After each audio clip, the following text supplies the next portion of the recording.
কোথায় গেলা চামড়াখোর শায়েক পূজারীরা?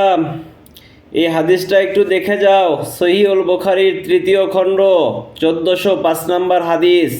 সাদ ইবনে উফাইর রহমতুল্লাহ আলাই ইবনে আব্বাস রাদিয়াল্লাহু আনহু থেকে বর্ণিত, তিনি বলেন, ময়মনাহ রাদিয়াল্লাহু আনহা কর্তৃক আজাদকৃত জৈনিক দাসীকে সাদগা স্বরূপ প্রদত্ত একটি বকরিকে মৃত অবস্থায় দেখতে পেয়ে নবী সাল্লাল্লাহু আলাইহি সাল্লাম বললেন, তোমরা এর চামড়া দিয়ে উপকৃত হও না কেন?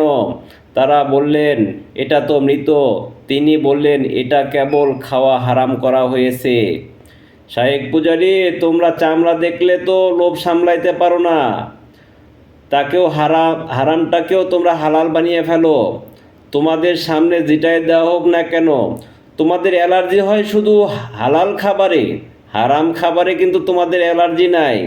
হারাম খাবারগুলো তোমরা খুব সুন্দরভাবে পছন্দ করে খেতে পারো আর খাওয়ার ফতোয়াও দিতে পারো।